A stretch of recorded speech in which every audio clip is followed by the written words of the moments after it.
Congressman, is President Trump treating Congress like a non-co-equal branch of government? Here's where I'm going with this. The emergency declaration to get around Congress, refusing to hand over his tax returns. Is the president treating Congress like a non-co-equal branch of government? Yes, and Donald Trump clearly continues to conduct himself as an individual with authoritarian tendencies. He does not understand that the House is a separate and co-equal branch of government. We don't work for Donald Trump. We work for the American people. We have a constitutional responsibility to serve as a check and balance on an out-of-control executive branch. Wherever possible, we will continue to try to find common ground with Donald Trump to lower health care costs and enact a real infrastructure plan. Here's what House Democrats will not do. We will never bend the knee to Donald J. Trump, the first of his name. This is a democracy. It is not a monarchy. Congressman, do you believe President Trump is trying to disenfranchise Congress?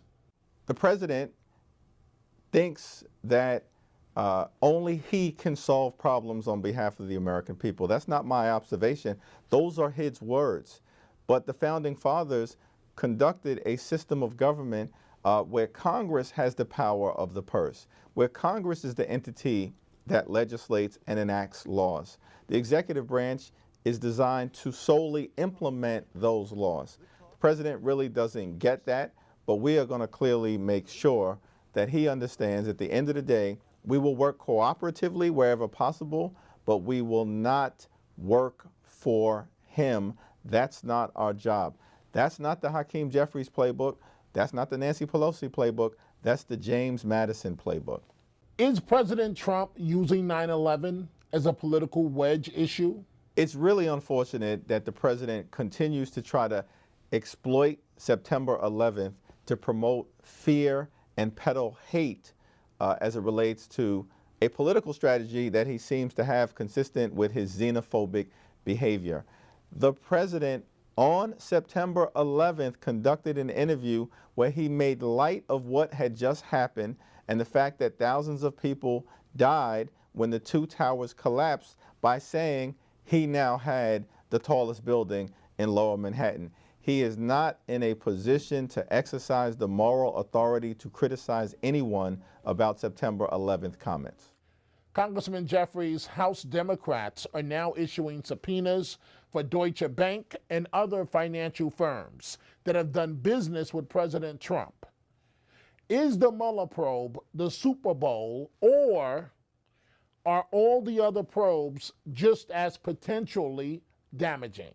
Well, the Mueller probe is simply the tip of the iceberg. We know that there are ongoing investigations that are taking place by the New York State Attorney General's office, led by Tish James, the Southern District of New York prosecutors, led by career individuals from the Department of Justice, as well as the Manhattan District Attorney's office.